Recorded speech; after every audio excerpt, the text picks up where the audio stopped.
Shalom Bapak Ibu Saudara terkasih dalam Kristus Yesus, bagaimana kabarnya? Saya percaya kita semua dalam keadaan sehat, dalam keadaan aman, karena saya yakin dan percaya bahwa kasih setia Tuhan dan kemurahan-Nya senantiasa melimpah di dalam kehidupan kita.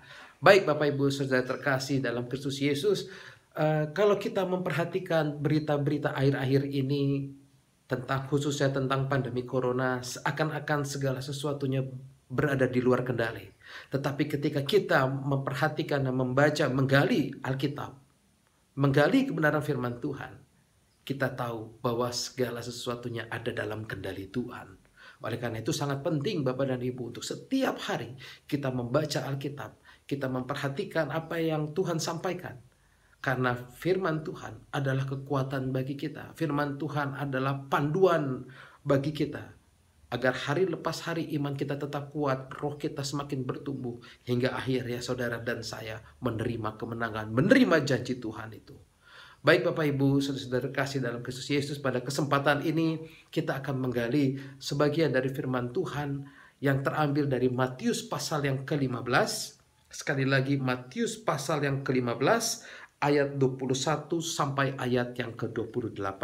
Saya memberikan tema khotbah pada kesempatan ini yaitu pengharapan yang tidak mengecewakan. Sekali lagi dari Matius pasal yang ke-15 ayat 21 sampai ayat 28 dengan tema pengharapan yang tidak mengecewakan.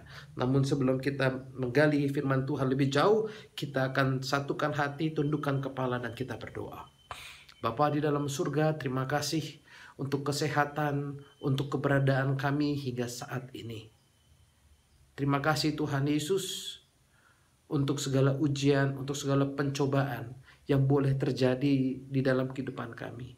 Karena semuanya itu adalah baik. Semuanya itu bukanlah untuk menghancurkan kami, tetapi justru untuk menuntun kami kepada perkara-perkara yang lebih besar. Oleh karena itu Tuhan, kuatkan kami, teguhkan iman kami, bangkitkan roh kami, sehingga kami boleh memperoleh apa yang Tuhan janjikan itu. Sebentar kami akan menggali kebenaran firman Tuhan. Berikan kami hati yang mau terbuka akan teguran firman Tuhan. Kami juga memohon kiranya Allah Roh Kudus menjadikan pikiran kami, sehingga firman Tuhan yang kami terima nanti tidak berlalu begitu saja, tetapi dapat kami mengerti, dan lebih daripada itu dapat kami lakukan dalam kehidupan kami sehari-hari.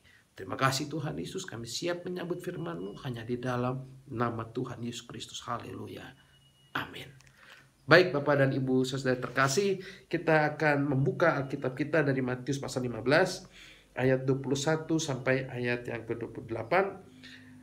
Lembaga Alkitab Indonesia memberikan judul perikop Perempuan Kanaan yang Percaya. Kisah ini juga dapat saudara temui di dalam Markus pasal yang ke-7 ayat 24 sampai ayat yang ke-30, namun dengan judul yang sedikit berbeda, yaitu Perempuan Sirofenisia yang Percaya. Kenapa yang saat di Injil Matius dikatakan perempuan Kanaan, sedangkan di Injil Markus dikatakan perempuan Sirofenisia? Sebenarnya itu sama saja. Sirofenisia adalah sebuah daerah, sedangkan Kanaan menunjuk kepada suatu bangsa. Jadi tidak perlu kita perdebatkan. Ayat 21 kita akan memulainya. Lalu Yesus pergi dari situ dan menyingkir ke daerah Tirus dan Sidon. Tirus dan Sidon merupakan kota pelabuhan yang berada di wilayah Fenisia. Dan Tirus dan Sidon ini dihuni oleh orang-orang dari bangsa Kanaan, bukan orang-orang Israel. Dengan kata lain, penduduk dari daerah ini adalah orang-orang yang bukan percaya.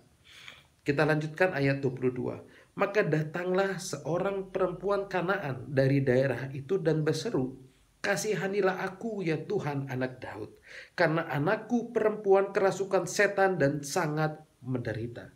Jadi ada seorang perempuan Kanaan yang memiliki pergumulan, yaitu anaknya sedang mengalami sakit, baik itu sakit secara psikis maupun secara spiritual. Secara psikis artinya adalah bahwa anak ini dikatakan sangat menderita. Dan secara spiritual anak ini kerasukan setan. Dan sungguh menarik bahwa orang yang tidak percaya ini, dia justru menaruh pengharapannya kepada Tuhan Yesus. Sehingga dia mencari Tuhan Yesus dan dia berseru, "Kasihanilah aku ya Tuhan Anak Daud."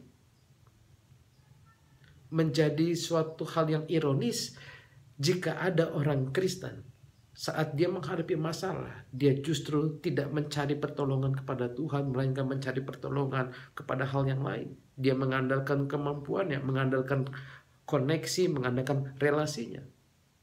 Sangat bertolak belakang dengan perempuan yang tidak percaya ini, yang justru menaruh pengharapannya kepada Tuhan. Kita lanjutkan ayat 23. Tetapi Yesus sama sekali tidak menjawabnya. Sekali lagi saya ulang, tetapi Yesus sama sekali tidak menjawabnya. Tidak dikatakan bahwa Yesus tidak mendengar. Dengan kata lain, jika saudara dan saya memiliki pergumulan, kita sudah berdoa sekian lama, bahkan mungkin saudara melakukan doa puasa, tetapi seakan-akan Tuhan kok sepertinya tidak juga menjawab. Sekali lagi dari ayat ini kita diteguhkan. Dia tidak menjawab karena dia menunggu waktu yang tepat. Bukan dia tidak mendengar doa saudara. Bukan dia tidak melihat air mata saudara. Bukannya dia tidak memperhatikan jeritan hati saudara. Tetapi dia sedang menunggu waktu yang tepat untuk menjawabnya. Ayat 23 dalam kalimat selanjutnya. Lalu murid-muridnya datang dan meminta kepadanya, "Suruhlah ia pergi, ia mengikuti kita," dengan berteriak-teriak. Wow, saya kaget ketika membaca kalimat ini. Murid-murid Tuhan Yesus yang seharusnya bisa menjadi perantara antara anak Tuhan dengan Tuhan Yesus. Tetapi pada bagian ini dijelaskan, justru murid-muridnya memprovokasi Tuhan Yesus agar mengusir perempuan itu. Bapak Ibu saudara terkasih, orang yang paling rohani sekalipun, dia dapat mengecewakan saudara. Oleh karena itu jangan menaruh pengharapanmu kepada manusia. Jangan menaruh pengharapan kepada manusia. Mungkin dia orang hebat. Mungkin dia orang yang rohani. Mungkin dia orang dengan kekuasaan yang tinggi. Tetapi percayalah, sebagaimana firman Tuhan katakan, celakalah orang yang menaruh pengharapannya kepada manusia. Tetapi sebaliknya diberkatilah orang yang berharap kepada Tuhan. Kita baca lagi di ayat yang ke-24. Jawab Yesus, "Aku diutus hanya kepada domba-domba yang hilang dari umat Israel." Di sini Tuhan Yesus mau menegaskan bahwa sesungguhnya dia datang adalah untuk menolong anak-anaknya, untuk menolong umat pilihannya.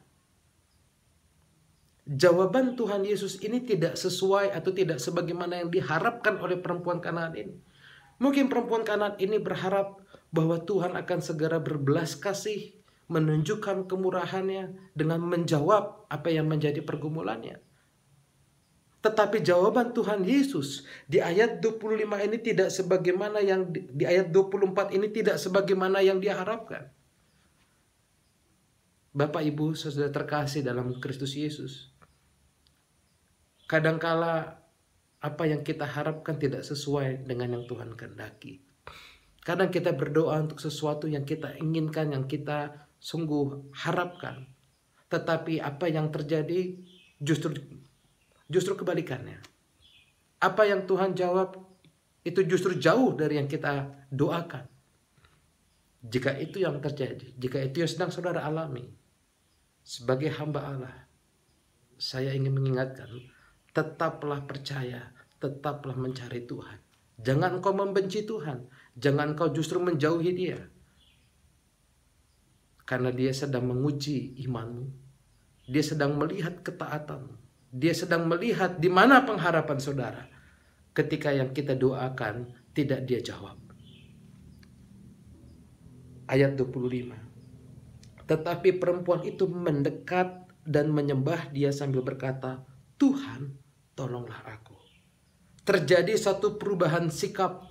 Jika tadi di ayat 22 dikatakan perempuan Kanaan ini berseru kepada Tuhan Yesus, kasihanilah aku, ya Tuhan, anak Daud. Tetapi ketika Tuhan tidak menjawab, ketika jawaban yang dia cari, justru Tuhan menjawab sebaliknya, tidak sesuai dengan yang dia harapkan. Perempuan ini tidak menyerah, melainkan perempuan ini justru semakin mendekat dan menyembah Tuhan. Sambil dia berkata, Tuhan, tolonglah aku. Wow, ini sangat luar biasa sekali. Perempuan ini tidak menyerah. Dia justru semakin mendekat dan semakin menyembah. Bagaimana dengan kita? Ketika Tuhan tidak menjawab doa kita. Dengar Bapak Ibu, tidak ada kewajiban, tidak ada keharusan bagi Tuhan untuk menjawab doa kita. Tetapi bukan dia tidak menjawab, melainkan dia sedang menunggu waktu yang tepat dan dia sedang menyediakan hal yang lebih baik. Selanjutnya kita baca di ayat yang ke-26. Tetapi Yesus menjawab, tidak patut mengambil roti yang disediakan bagi anak-anak dan melemparkannya kepada anjing. Kata perempuan itu, benar Tuhan, namun anjing itu makan remah-remah yang jatuh dari meja tuannya. Bapak Ibu saudara terkasih, ada orang yang bertanya kepada saya, mengapa Tuhan Yesus menggunakan kata-kata yang begitu kasar sekali, menyamakan perempuan Kanaan ini dengan anjing. Saya tidak bisa membayangkan jika Tuhan Yesus mengatakan hal demikian di zaman now, atau ada pendeta yang menyebut orang yang datang kepadanya, menyamakannya dengan anjing. Saya percaya orang itu tidak akan datang lagi. Saya percaya saudara tidak akan datang ke gereja itu lagi jika gembala saudara, pendeta saudara menyebut saudara dengan kata anjing. Oleh karena itu kita harus memahami tentang latar belakang budaya pada saat atau di zaman Tuhan Yesus ini. Yaitu apa Bapak Ibu, pada zaman itu bagi orang-orang Yahudi adalah hal yang lumrah, hal yang umum untuk menyebut bangsa Kanaan atau bangsa-bangsa di luar Israel dengan sebutan anjing. Dan itu bukanlah hal yang kasar, Bapak dan Ibu. Itu bukan hal yang kasar. Dan kita perlu ingat bahwa Injil Matius ditulis dan dikhususkan untuk orang-orang Yahudi. Sehingga ungkapan-ungkapan yang dipakai adalah ungkapan-ungkapan yang berlaku di antara orang-orang Yahudi. Di sini Tuhan Yesus menyamakan perempuan Kanaan ini dengan anjing. Dia mengatakan tidak patut mengambil roti yang disediakan bagi anak-anak dan melemparkannya kepada anjing. Namun bagaimana sikap perempuan ini ketika mendengar ungkapan Tuhan Yesus? Apakah dia marah? Apakah dia tersinggung lalu dia mundur? Apakah dia kemudian emosi? Tidak. Di ayat 27 dikatakan perempuan itu justru semakin mendekat kepada Tuhan.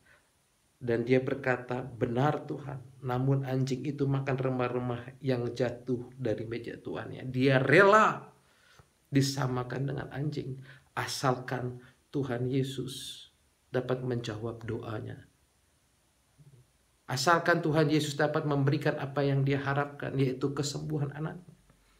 Dia sungguh-sungguh menaruh pengharapannya kepada Tuhan Yesus dengan rela merendahkan dirinya, disamakan dengan anjing, Bapak Ibu. Dan sebagai upah dari imannya ini, upah dari sikapnya ini, apa yang Tuhan Yesus katakan di ayat yang terakhir, ayat 28. Tuhan Yesus menjawab dan berkata kepadanya, hai ibu, besar imanmu. Atau dalam terjemahan aslinya dikatakan, mulialah imanmu. Maka jadilah kepadamu seperti yang kau kehendaki. Dan seketika itu juga anaknya sembuh.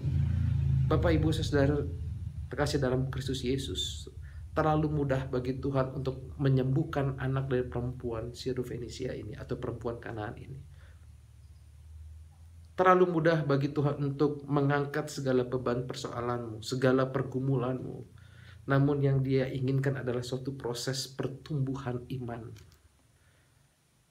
Sekiranya Tuhan Yesus langsung menjawab apa yang diharapkan perempuan Kanaan ini, maka perempuan ini hanya menerima kesembuhan anaknya, tetapi perempuan atau iman dari ibu ini tidak akan bertumbuh. Dia akan tetap terhilang. Itu yang Tuhan Yesus tidak kehendaki. Oleh karena itu Tuhan Yesus harus membawa perempuan Kanaan ini melalui serangkaian proses agar imannya tumbuh, pengharapannya tumbuh. Sehingga bukan anaknya saja yang menerima kesembuhan, tetapi sesungguhnya ibu ini pun menerima kesembuhan. Jadi sebagai kesimpulannya Bapak dan Ibu, pengharapan kepada Tuhan Yesus tidak akan pernah mengecewakan. Jika kita sedang menghadapi ujian, pencobaan, ataupun masalah yang begitu berat, mari kita teladani perempuan Sirofenisia ini. Dengan yang pertama, datang carilah Tuhan. Jangan cari yang lain. Manusia dapat mengecewakan. Kekuatan kita terbatas, tapi kita punya Allah yang tidak terbatas. Yang kedua, mari kita teladani perempuan Kanaan ini. Ketika Tuhan tidak menjawab, ketika yang dia berikan justru jauh dari yang kita inginkan. Mari Bapak dan Ibu, tetaplah kita mendekat kepada Tuhan. Rendahkan diri saudara di hadapan Tuhan. Karena Tuhan punya rancangan yang lebih baik. Tuhan sedang memproses kita. Nikmati saja prosesnya itu. Dan yang ketiga, tetaplah engkau berharap. Tetaplah engkau percaya. Karena ada upah di balik setiap iman kita. Di balik setiap usaha kita dalam mengiring Tuhan Yesus. Bapak Ibu saudara terkasih, pengharapan pada Tuhan Yesus tidak pernah mengecewakan. Oleh karena itu, di tengah situasi pandemi corona ini, mari kita mulai belajar mencari Tuhan, merendahkan diri dan terus berharap hingga pada waktunya Tuhan menjawab seperti apa yang kita harapkan. Kiranya firman Tuhan pada kesempatan ini dapat menjadi rema yang memberikan kita kekuatan, memberikan kita penghiburan, dan menumbuhkan pengharapan kita hanya kepada Kristus. Amin. Kita berdoa. Terima kasih Tuhan Yesus untuk firman-Mu pada kesempatan ini. Biarlah firman Tuhan ini tidak berlalu begitu saja, melainkan dapat berakar, bertumbuh, bahkan berbuah di dalam kehidupan kami. Kami berdoa Tuhan Yesus untuk situasi yang sedang kami hadapi. Situasi yang bangsa bahkan dunia kami ini sedang hadapi, yaitu tentang pandemi virus corona. Kami percaya semuanya ada dalam kendali Tuhan. Oleh karena itu Tuhan, kami memohon kepadamu Tuhan, kami mau merendahkan diri kami di hadapan-Mu. Tolong setiap anak-anak-Mu agar iman mereka tidak menjadi lemah. Bangkitkan roh mereka agar kembali menyala-nyala dan percaya bahwa berharap pada Tuhan, mencari pertolongan kepada Tuhan tidak akan pernah mengecewakan. Terima kasih Tuhan Yesus, terpujilah nama-Mu. Haleluya, haleluya. Amin. Demikianlah kebenaran firman Tuhan untuk minggu ini. Saya percaya firman Tuhan yang baru saja kita gali memberikan kekuatan yang baru bagi kita untuk menjalani hari-hari kita ke depan. Terima kasih, Tuhan Yesus memberkati kita semua. Haleluya. Amin.